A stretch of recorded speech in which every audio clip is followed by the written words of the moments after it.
आए हुए मंच पर विराजित आदरणीय श्री सुधांशु त्रिवेदी जी, जो अभी राज्यसभा के सदस्य भी निर्वाचित हुए हैं, मैं इस मंच से उनका अभिनंदन करता हूं। और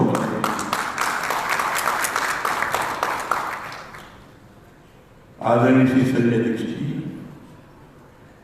यहाँ आए हुए सभी सम्मानित विद्वज्जन, पत्रकार मित्रों, छायाकार लोग, राष्ट्रीय राजनीति के सांस्कृतिक आधार ये सुनने के पश्चात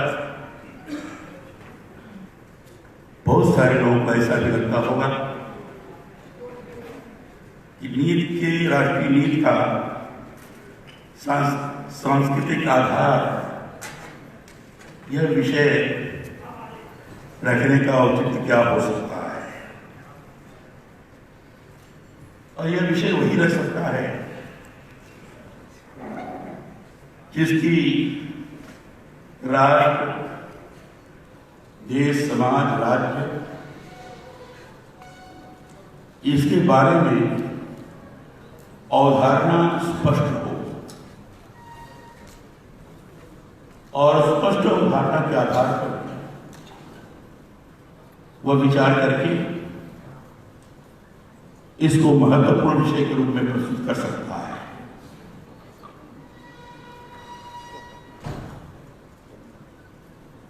जो भी इतिहास का अवलोकन करें हम,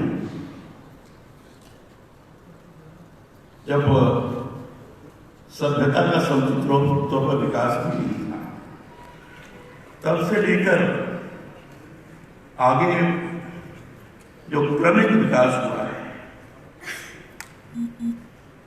उसका अगर हम अवलोकन करते हैं तो इसका महत्व समझ में आता है। प्रथमतः जब भी सभ्यता का विकास हुआ है, भौतिक दृष्टि से लोगों ने अपने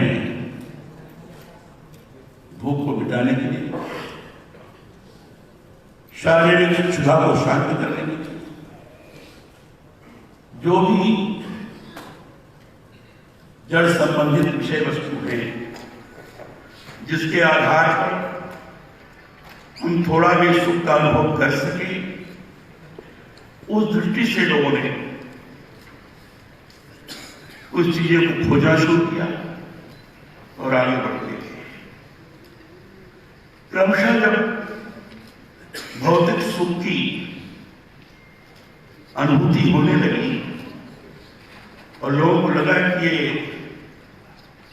भौतिक सुख की प्राप्ति तो हो रही है, लेकिन इसके अलावा कुछ और है जिसके न होने के कारण जिस प्रकार का आत्मिक सुख प्राप्त होना चाहिए वो प्राप्त नहीं हो पा रहा है, और इसलिए खोज मिली कौन सी चीज है। मैं स्वामी विवेकानंद का 12 नवंबर 1897 लाहौर का उनका भाषण पूरा हमारे सुधांशु जी ने जरूर पूरा पढ़ा होगा। उन्होंने कल वेदांत पर भाषण किया है। वेदांत क्या है? अब ये लगता है कि ये वेद है, वेदांत है, सारी चीजें हैं, लेकिन उसके अंतर्गत सारी चीजें विद्यमान है। पहले जड़ के बारे में विचार करना। जड़ अर्थात व्यक्ति के शारीरिक दिखने वाले सारे वस्तुओं का कैसे उपभोग कर सकता है, ये हो सकता है। प्राकृतिक सारी स्थितियां हो सकती हैं, गिरकंदराएं, वन संपदाएं ये विद्यमान है। क्रमशः दैशिक दृष्टि से, भौगोलिक दृष्टि से विचार हुआ, लेकिन और भी कुछ चीजें हो सकती है। एक सामूहिक रूप से दैशिक दृष्टि से विचार तो हुआ है कि सीमा है, सीमा के अंदर रहने वाले लोग हैं, लोगों की व्यवस्था के लिए विभिन्न प्रकार की चीजें हैं, ये किया जा सकता है। लेकिन दूसरा जो उन्होंने कहा कि वेदांत के ज्ञान कांड में जो पूरा वर्णन है, उससे व्यक्ति ने शोध करना शुरू किया कि इस भौतिक सुख के अलावा, इसके अलावा क्या चीज हो सकती है। तो जब अंतरतम में विचार करना शुरू किया तो उसको ईश्वर तत्व की अनुभूति हुई, और ईश्वर तत्व की अनुभूति के आधार पर उसको लगा कि अगर भौतिकता के अंदर अगर इसका पुट हो जाए तो अंतर की एकता स्थापित होती है, जिसको आप एकात्मता भी कह सकते हैं। और उसी में से निकला समाज के अंदर ये सोच कैसे विकसित हो कि सबको साथ में लेकर चलना, अपने ही व्यक्तित्व की चिंता नहीं करना, तो सामूहिक रूप से साथ में लेकर चलने की प्रक्रिया को आगे बढ़ाना, ये बहुत आवश्यक है। कि ऐसे हो सकता है, कौन से ऐसे तत्व हो सकते हैं? तो उस तत्व को जैसे मनु ने वर्णन किया, मनु ने कहा कि कुछ ऐसे तत्व हैं जो हर व्यक्ति के अंदर विद्यमान है, शाश्वत है, और उस तत्व को अगर आचरण व्यवहार में लाया जाए तो समाज के अंदर आत्मानुशासन स्वयं पैदा होगा। और वह तत्व है तितिक्षमा दमस्तेयम शौचम इंद्रिय निग्रह धीर विद्या सत्यम क्रोधो दशकम धर्म लक्षण। धैर्य होना चाहिए, क्षमावान होना चाहिए, चोरी नहीं करने वाला होना चाहिए, तितिक्षमा दमस्तेयम नियंत्रण रखने वाला होना चाहिए, शौचम इंद्रिय निग्रह पवित्र होना चाहिए, सात्विक प्रवृत्ति के लोग होना चाहिए, और इंद्रियों पर नियंत्रण रखने वाला होना चाहिए। तितिक्षमा दमस्तेयम शौचम इंद्रिय निग्रह धीर विद्या, बुद्धिमान होना चाहिए और विद्यावान होना चाहिए, विवेकशील होना चाहिए और क्रोधी नहीं होना चाहिए। यह व्यक्ति के अंदर का शाश्वत गुण है। कोई भी कहीं दुनिया के अंदर किसी भी व्यक्ति के यहां किसी समाज में जाए, उसके अंदर का शाश्वत गुण है। इस शाश्वत गुण को अगर हमने आचरण व्यवहार में लाने का प्रयास किया तो समाज के अंदर आत्मानुशासन पैदा होता है। उसमें से एक पैदा होता है पाप और पुण्य का विश्लेषण पैदा होता है। उसमें से एक चीज आती है कि क्या करेंगे तो पाप होगा, क्या करेंगे तो पुण्य होगा, और स्वयं में व्यक्ति अपने अभ्यास के कारण, आचरण व्यवहार के कारण, और उसको परंपरा के अंतर्गत जोड़ देने के कारण करना शुरू करेंगे तो वो ये काम मत करना, झूठ मत बोलना, या गड़बड़ मत करना, ये तो पाप रहेगा, ये मत करना, ये पाप है।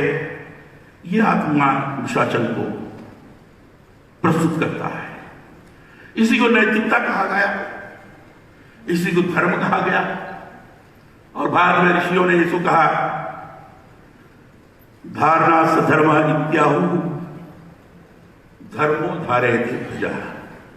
धर्म कोई जात विशेष का नहीं है, ये नैतिकता वाला गुण यही धर्म है, तो शाश्वत है सबके लिए।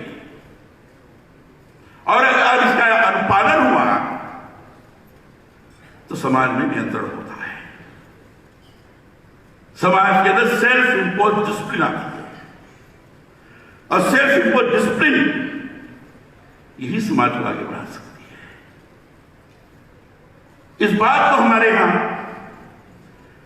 बड़े प्रभावी तौर पर रखने का प्रयास किया गया, और इसी में से कई चीजें अनेक लोगों ने इसको कई तरह से परिभाषित किया है। त्याग की प्रवृत्ति भारतीय संस्कृति का वैशिष्ट्य त्याग है, एक दूसरे को सहयोग करना है, अपना भी त्याग करके सहयोग करने की आवश्यकता पर करना चाहिए, अपने कष्ट में डाल करके। क्या हमें समय की सीमा करना है तो करना चाहिए, और इसीलिए अपने यहां व्यास ने कहा अष्टादश पुराणेषु व्यासस्य वचनम द्वयम। 18 पुराणों में व्यास के 2 ही वचन हैं। एक, परोपकार करोगे तो पुण्य होगा, और दूसरे को तकलीफ दोगे, कष्ट दोगे तो पाप होगा। इसी में से त्याग में संस्कृति का जन्म हुआ है, इसी में से आया ईसावास विदम सर्वम जग किंचित जगत्यां जगत तेन त्यक्तेन भुंजी था मागित प्रसिद्ध। उतने ही इस संसार में जो भी कुछ है उपभोग करो, कोई है नहीं, लेकिन उतना ही उपभोग करो जितना तुम्हारे लिए आवश्यक है, बाकी समाज का है। इसी को पंडित दीनदयाल उपाध्याय ने अपने तरीके से वर्णन किया है। राजनीतिक दर्शन किसी ने अगर दिया है एकात्मानवाद का, तो राजनीतिक मनीषी पंडित दीनदयाल उपाध्याय ने। मुझे उनके सानिध्य में रहने का अवसर प्राप्त हुआ है, और उन्होंने कहा कि समाज जिस तरीके से व्यक्ति के हर प्रकार का पुरुषार्थ चतुष्टय जो बोलते हैं, धर्म अर्थ काम मोक्ष, व्यक्ति के लिए जो धर्म अर्थ काम मोक्ष अपने व्यक्तित्व को विस्तृत करने की आवश्यकता पड़ती है, उसमें समाज को भी आवश्यकता पड़ती है।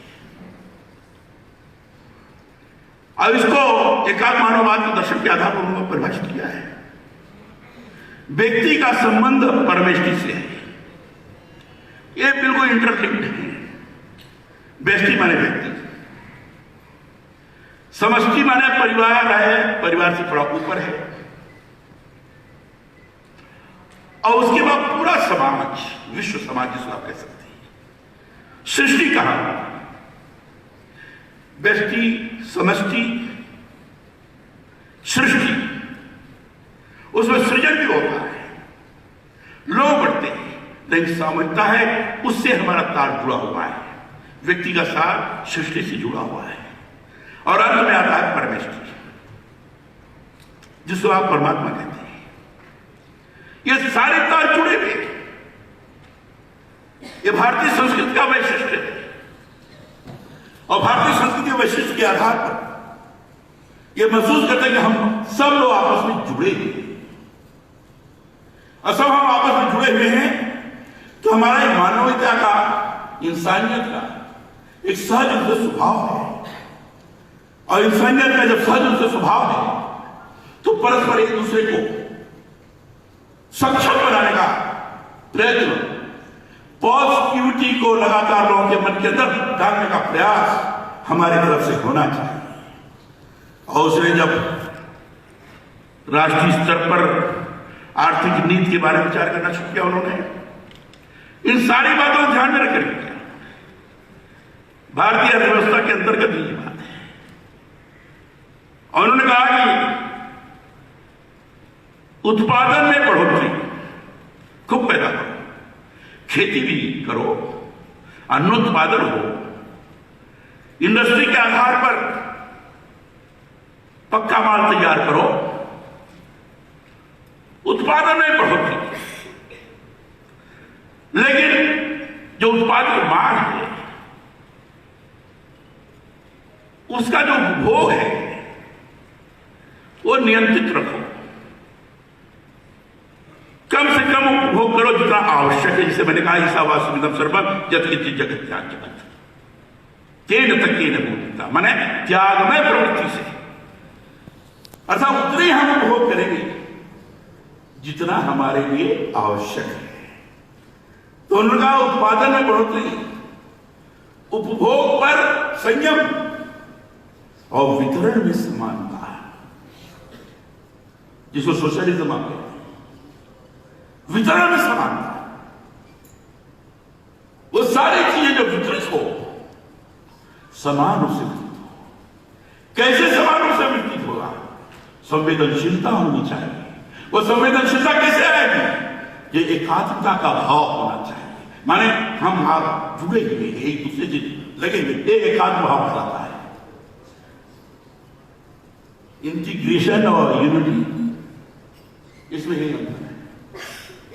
ये भाव का एकात्मता है, वो संवेदनशीलता पैदा करता है। संवेदनशीलता कैसे आए?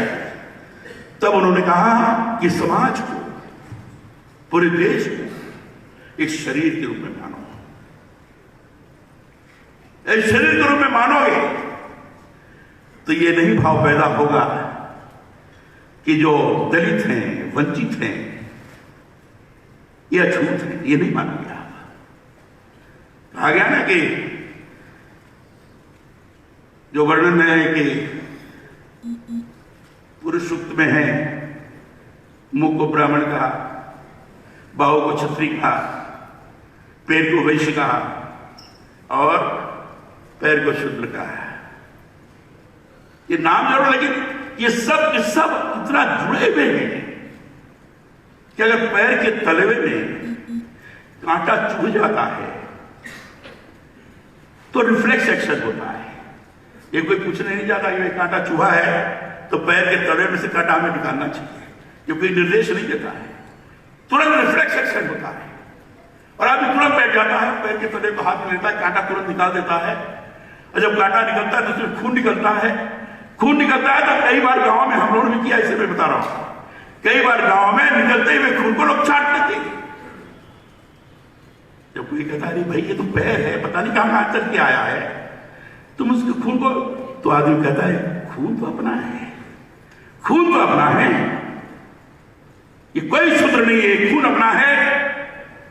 ये दलित वंचित कोई नहीं, ये सबको साथ में जोड़कर किस तरह से अपने खून के रूप में उसको सामने प्रस्तुत किया जाए, यह अपने यहाँ की भारतीय सोच। इसी सोच को ध्यान में रखते हुए पंडित दीनदयाल उपाध्याय ने कहा कि अगर समान वितरण करना है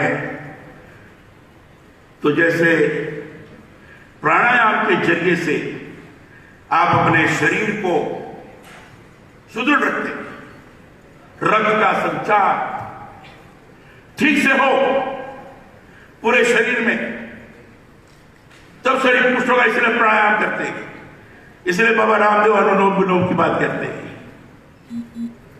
दीनदयाल जी ने कहा जैसे शरीर को स्वस्थ रखने के प्राणायाम की बात करते हो, वैसे ही समाज को स्वस्थ रखने के लिए अर्थायाम करो। अर्थायाम, ये अर्थायाम कीजिए।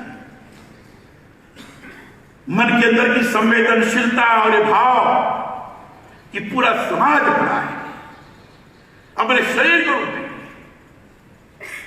कई अगर पीड़ित है, प्रताड़ित है,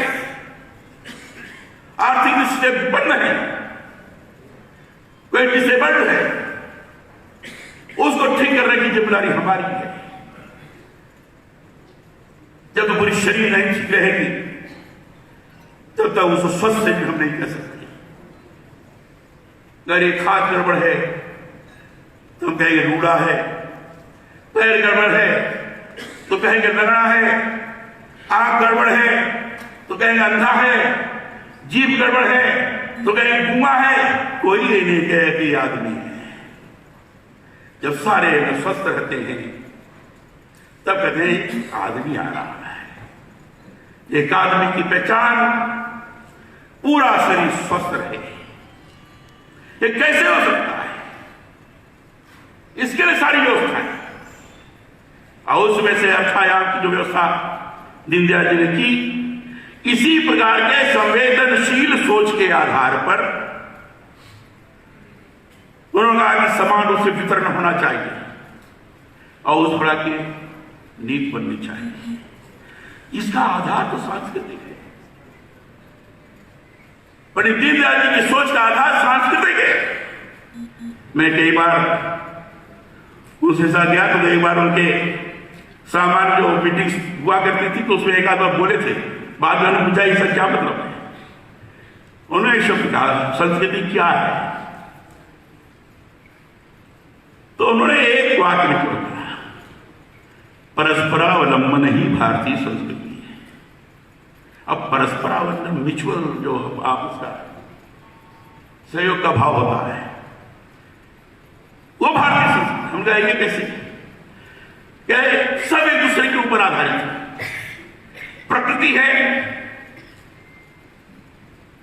व्यक्ति है, सृष्टि है, सब एक दूसरे के ऊपर आधारित है।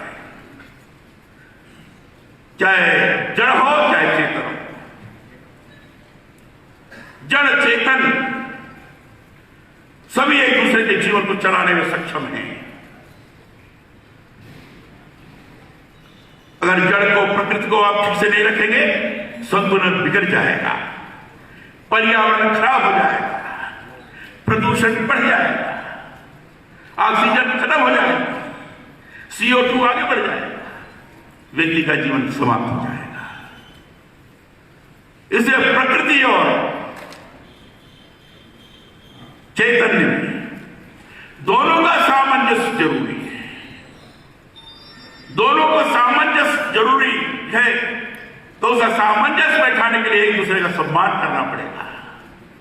हमें वनस्पतियों का भी सम्मान करना पड़ेगा, पेड़ पौधों का भी सम्मान करना पड़ेगा। तब हमारे यहां भारतीय कल्पना के आधार पर वनस्पतियों को सुरक्षित रखने के लिए कहा गया कि इसमें भगवान है, इसमें देव है, इसमें प्राण होता है। और इसलिए पेड़ों की पूजा होती, पेड़ों में पीपल जो सबसे अधिक ऑक्सीजन देता है, पूजा होती है। पहाड़ों की पूजा होती है, नदियों की पूजा होती है, हमारा प्राण तत्व है। वायु की पूजा होती है। इसलिए प्रकृति विनष्ट न होने पाए, इक्विलिब्रियम बना रहे, संतुलन बना रहे, इसलिए एक दूसरे का सम्मान करते हुए आगे बढ़ना, उनको संरक्षित करते हुए ले जाना, यही परस्परावलंबन है। क्योंकि एक दूसरे के आधार पर ही, सहयोग के आधार पर ही हम काम कर सकते हैं। और इसलिए अपने यहां वेद मंत्रों में भी कहा गया है, वेद मंत्रों में भी कहा गया है,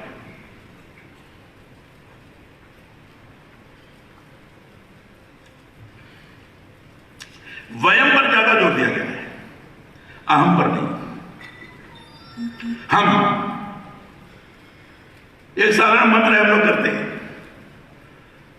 और मंत्र है ओम सहना भवतु। हम ओम विश्व को लेते हैं, सह नव अवतु, हम एक दूसरे के साथ मिलकर एक दूसरे की रक्षा करें। सह नव भुनत्तु, एक दूसरे के कुशल क्षेम की चिंता करें। सहनावतु सहनौ भुनत्तु सह वीर्यं करवावहै, और एक दूसरे की मिलकर के शक्ति का वर्धन करें। तेजस्विनावधीतमस्तु, वो तेजस्विता को बढ़ाएं, शौर्य को बढ़ाएं, लेकिन कहते हैं मां विद्विषावहै, किसी के प्रति द्वेष का भाव मत रखो, ईर्ष्या का भाव मत रखो, नकारात्मकता का भाव मत रखो। ये अपना ये सोच रही है। और इसलिए आपने देखा होगा, चाहे हमारे संविधान के निर्माताओं ने किया होगा, चाहे विभिन्न समय में हमारे बड़े बड़े राजनेताओं ने चर्चा की होगी चाहे महात्मा गांधी जी ने अद्भुत प्रकार का क्रांतिकारी परिवर्तन अहिंसा के मार्ग के माध्यम से सत्याग्रह को हथियार के रूप में अपनाकर किया होगा, ये सारी चीजें इसी में से निकली है, सत्य अहिंसा। क्योंकि उनको लगा कि इसमें सबसे बड़ी ताकत है। अंग्रेजों को भी लगता था कि महात्मा गांधी का अगर सत्याग्रह हुआ तो सत्याग्रह में जाकर बैठ जाते थे, अनशन करते थे, बैठे रहते थे, खाना नहीं खाएंगे, किसी प्रकार का उपद्रव नहीं, किसी प्रकार का हड़कंप नहीं। अभी लाठीचार्ज करेंगे कैसे करेंगे, मारेंगे किसको मारेंगे, आरोप लगाए तो कैसे लगाए, कैसे कहें कि इन्होंने गड़बड़ की, कानून व्यवस्था ध्वस्त हो गई। ये तो नहीं कुछ किया, लेकिन हजारों लोग अगर बैठे हैं तो बड़ा सा बड़ा हुकूमत क्यों ना हो, उसको लगता है भैया ये बड़ा गड़बड़ हो गई। एक अद्भुत प्रकार का एक प्रयोग था, बहुत से लोग सहमत होंगे, बहुत से लोग नहीं होंगे, लेकिन प्रयोग था। इसी सांस्कृतिक आधार पर यह निश्चित हुआ है, निकला है, और इसके आधार पर नीतियां बनाना, जन कल्याणकारी योजनाओं को प्रश्रय देना, और साथ ही साथ लोगों के अंदर का आत्मिक विकास, उस बात का शैक्षिक दृष्टि से भी वातावरण का निर्माण करना। पंडित मदन मोहन मालवीय ने बनारस हिंदू विश्वविद्यालय की स्थापना की। बनारस हिंदू विश्वविद्यालय इस समय अंतरराष्ट्रीय विश्वविद्यालय है, और उस विश्वविद्यालय में उन्होंने सबसे पहले पाठ जो किया है, आज भी आप अगर उनके पत्रिका को पढ़कर देखेंगे यही होगा, जो नैतिकता का जो चरण है, भारतीय संस्कृति के जो महत्वपूर्ण तत्व है, इसकी जानकारी होना जरूरी है। क्योंकि नैतिकता के आधार पर ही अपने जीवन को खड़ा कर सकते हैं, नैतिकता के आधार पर ही समाज को खड़ा कर सकते हैं, नैतिकता के आधार पर ही राष्ट्र की कल्पना कर सकते हैं। दीनदयाल जी ने इसी राष्ट्र को विराट कहा है और संस्कृति को चित्ती कहा है। इस विराट को, इस राष्ट्र को संस्कृति रूपी प्राण जो वर्षानुवर्ष से चली आई है, संस्कारों के द्वारा, परंपराओं के द्वारा, जो विशेष क्षेत्र की ये विशेषता बन गई है, उसको चलाना यही आवश्यक है। ऐसे सब लोग, पता नहीं भारत कितने वर्षों तक गुलाम रहा, कितने लोग आए, लेकिन भारतीय संस्कृति विनष्ट नहीं हो पाई। भारतीय संस्कृति के आधार पर सारी रचना की, चंद्रगुप्त मौर्य का अगर उदाहरण ले आप, चाणक्य ने तो धर्म को आधार मानकर प्रशासन की पूरी व्यवस्था, आर्थिक व्यवस्था उन्होंने की थी। उन्होंने उस समय जब महापद्म का शासन था, उनको लगता था क्या होगा, उनको छुट्टी भी की गई थी, उन्होंने प्रतिभा खोज करना शुरू किया। जब आगे बढ़कर गए तो कुछ मानव और मागध, दो प्रकार के लोगों के बीच में आपस में लड़ाई हो रही थी, कई राज्यों में आपस में लड़ाई चलती थी। चाणक्य पहुंचे, कहे क्या कर रहे हो, उन्होंने छुड़ाया, उन्होंने कहा क्या कर रहा है हम लोग को, नहीं सब हम एक है, पूरा देश एक है, कश्मीर से कन्याकुमारी तक, हिमालय से लेकर सिंधु तक, ये पूरा देश एक है। ऐसे भारत माता की जय बोलो, अखंड भारत की कल्पना करते हुए भारत माता की जय बोलने का जो प्रथम कार्य किया है, चाणक्य ने किया है। चाणक्य उस समय मैं उसको पढ़ रहा था, पूरा विस्तार से नहीं सुना। अभी कल्पना कहां से, देश के अंदर की एकात्मता को स्थापित करने का प्रयास, एकता और एकात्मता, भौगोलिक एकता को एकता कहते हैं, और भावनात्मक एकता को जो संस्कृति के द्वारा प्राप्त होती है। विभिन्न प्रकार की बोली होने के बाद पूर्वांचल और दक्षिणांचल अलग अलग है, पूर्व पश्चिम अलग है, खान पान अलग है, रहन सहन अलग है, चिंतन का आधार क्या अलग है, लेकिन सब मिलाकर देखें तो जितने भी कर्मकांड होते हैं, सारे कर्मकांड के अंतर्गत एकता बनी रहती है। वह ये एकत्व का भाव है।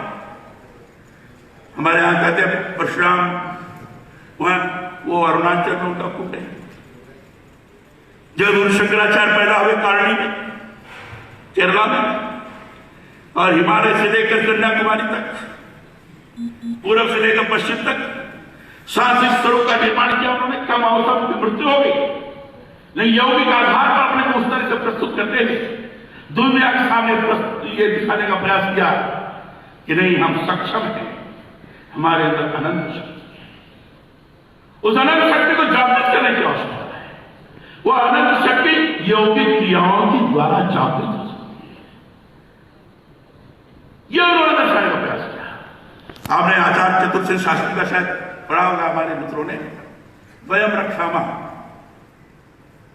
वयम रक्षामा में राक्षस संस्कृति का विस्तार करने के रावण और उनके बाकी के लोगों ने काफी ज्यादा बड़ी घटनाएं उसमें, तो मुझे बताना चाहता हूं रुद्र के बारे में, रुद्र संस्कृति का विस्तार, भगवान शंकर के बारे में। रुद्र संस्कृति का विस्तार अगर उसका पढ़े तो उसमें दर्शाया गया है कि रशिया वगैरह सब में भी व्यापक तौर पर था। सांस्कृतिक विस्तार बड़ा बहुत दिख रहा है, क्योंकि हमारे यहां जो अमेरिका वसुधा, ये एक हमारी प्राकृतिक संपदा है और उसके कारण पर्यावरण का नियंत्रण हो सकता है। तो विश्व के सभी लोग अपने परिवार का अभिमान है।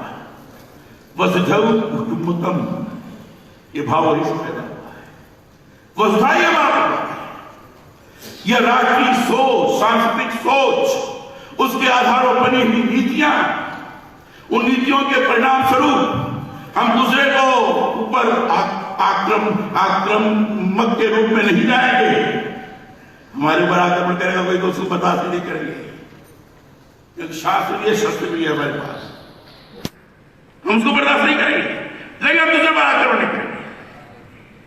हम अपने आचार व्यवहार और सांस्कृतिक गुणों के आधार पर सबके मन को जीतेंगे। ये करके दिखाया हमारे मनुष्यों ने। यह स्वरूप एक निर्माण हुआ और इसलिए राष्ट्रीय नीति का आधार सांस्कृतिक होना यह आवश्यक है।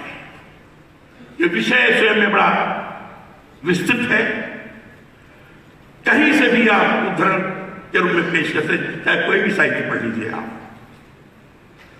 सब में से आपको निकलेगा कि राष्ट्रीय नीति, विभिन्न प्रकार की नीतियां जो बनाई जा सकती हैं, इसके माध्यम से बनाई जा सकती है। आज पर्यावरण की बड़ी चर्चा चलती है, पहले तो लोगों को लगती नहीं था। आज संतुलन कैसे बनना चाहिए, संतुलन बिगड़ गया आप ध्वस्त हो जाएंगे, भूकंप आ जाएगा, विनष्ट हो जाएगा, तो रह नहीं पाएंगे, प्रदूषण हो जाएगा, चल नहीं पाएंगे। और इसलिए सांस्कृतिक महत्व को देखते हुए उसके सारी चीजों को अध्ययन करने के पश्चात, चाहे खगोल हो जिसको अंतरिक्ष कहते हैं, अंतरिक्ष का भी कैसा प्रभाव पड़ता है। अरे सबसे पहले खोज हुई तो हमारी खगोल विज्ञान, हमारे यहां विकसित हुआ है। भूगर्भ विज्ञान, जियोलॉजी, जिसको पता लोग कहते हैं, वो हमारे यहां विकसित हुआ है। कहते ना हनुमान जी के उसमें कि रावण जब लेकर के चला गया भगवान राम को पाताल लोक पहुंचे, तो ये सब लोग हैं आज वैज्ञानिक दृष्टि से ये सत्य है, लोग अनुभव करते हैं। तो अंतरिक्ष विज्ञान का सबसे अधिक बड़े ज्ञाता और उसके अनुरूप सारी चीजों को करना। अब आज ज्योतिष विज्ञान का अगर ढंग से अध्ययन करना है तो जब तक खगोल विज्ञान की जानकारी नहीं होगी हम नहीं कर सकते। अक्षांश देशांतर का ढंग से पता नहीं होगा, हम नहीं कर सकते। थोड़ा और गड़बड़ हो जाता है तो गड़बड़ हो जाएगा। समय का, अक्षांश देशांतर का, खगोल में रहने वाले ग्रहों का, नक्षत्रों का, ये कैसे पता लगता है। तो बड़े विकसित संस्कृति का एक द्योतक है। इन सारी बातों को ध्यान में रखकर अपनी नीतियों का सृजन, अपनी नीतियों को बनाना स्वयं एक बहुत बड़ा काम है। और इन सारी बातों को ध्यान में रखकर अगर नीति निर्धारण किया जाता है तो देश स्थिर रहता है, आगे बढ़ता है, पॉजिटिविटी को ही आगे बढ़ाता है, विश्व बंधुत्व की कल्पना को साकार करने में सक्षम होता है और विश्व को स्वाभाविक रूप से अनुभव कराने में सफलता प्राप्त करता है। यानी भारत ही हमारा नेतृत्व कर सकता है, भारत ही हमारे गाइड के रूप में काम कर सकता है, भारत ही एक बार जो विश्व गुरु का स्वरूप धारण किया था तो आज भी विश्व गुरु के सिद्धांत पर प्रतिष्ठित हो सकता है, जो आज प्रत्यक्ष रूप से आप धीरे धीरे अनुभव भी कर रहे हैं। भारत का नेतृत्व ने अपने आचार व्यवहार, प्राकृतिक संपदाओं का सम्मान, विभिन्न जगह देवी देवताओं के माध्यम से दर्शाने का प्रयास कि कण कण में शंकर है, कण कण में शंकर है, अर्थात ये पूज्य है, ये धरती पूज्य है, उसका हर जगह है। इसको रूढ़ी का देवे, इसको रूढ़ी नहीं मानना था, हम मानते ही है, क्योंकि कल्पना को साकार व्यक्ति अपनी इच्छा शक्ति के आधार पर कर सकता है, किया है, अपने दृष्टि से कर सकता है, दृष्टि से जो ज्योति निकलती है उसकी वैज्ञानिकता के आधार पर, उसके अंदर धार कितनी है उसके आधार पर कर सकता है। यह हमारे यहां भी अभ्यास के माध्यम से हुआ है, हमारे यहां भी अभ्यास के माध्यम से उड्डयन योग बना है। योग करिए, योगिक क्रिया करिए, योगिक क्रिया के आधार पर उड़ करके आप जा सकते बाहर। जगदू शंकराचार्य की तो ऐसी कहानी है। ये सारी चीजें इतनी भारत के अंदर सांस्कृतिक से धनी रही है, इतनी रिच रही है कि शायद उतनी रिच संस्कृति आपको अन्यत्र नहीं मिलेगी। हर जगह की अपनी संस्कृति होती है, उसका हम सबको सम्मान करते करना चाहिए, उसके आधार पर अपनी नीतियां बना के बनाना चाहिए। लेकिन हम तो सभी को विश्व को आत्मसात किए हुए हैं। विश्व हमारा है, हम विश्व के। ये जो सामंजस्य, ये तारतम्य, ये जो तादात्म्य रूप, एक रूपता जिसको कहते हैं, ये विशालता का अनुभव, विराटता का अनुभव गीता के अंदर भगवान कृष्ण ने अर्जुन को उपदेश जैसे समय कहा था, वो विराटता का स्वरूप था। उसका अनुभव हमने कराने में सफलता प्राप्त की है। और इसलिए ये सारी चीजें इस सांस्कृतिक आधार पर सुनिश्चित की जाए। संविधान के अंतर्गत भी कई ऐसी चीजें हैं जिसमें हमेशा प्रत्यक्ष दर्शन होता है, अनुभूति होती है। जैसे प्रेम में भी ऐसी चीजें रही, वो ठीक है, बाद में चल करके कुछ चीजें बनने नहीं है, लेकिन सबके पीछे जन कल्याणकारी स्वरूप भी विद्यमान है। सभी नीतियों के अंतर्गत जन कल्याणकारी स्वरूप, संविधान के अंदर बने हुए कानून के माध्यम से जन कल्याणकारी स्वरूप आगे कैसे बढ़ता है, इसका चिंतन यही किया गया है। और इसलिए आज का विषय बड़ा प्रासंगिक है और सांस्कृतिक आधार राष्ट्रीय नीति का आधार हो सकता है। ये जो किया गया है, आप सब लोग विद्वान लोग हैं, विचार विमर्श करेंगे और विचार विमर्श करने के बाद जो उसमें मक्खन निकलेगा, निष्कर्ष निकलेगा, निश्चित रूप से देश को लाभान्वित कर सकने में सक्षम होगा। और आज की परिस्थिति में आज बड़ा वह बहुत ही जगह जो बना रखे हैं उसको भी समाप्त करने की दिशा में महत्वपूर्ण भूमिका का निर्वाह करेगा और देश को एक सही दिशा प्रदान करने में सक्षम होगा। ये शुभकामना व्यक्त करते हुए अपनी बात में समाप्त करता हूँ। बहुत बहुत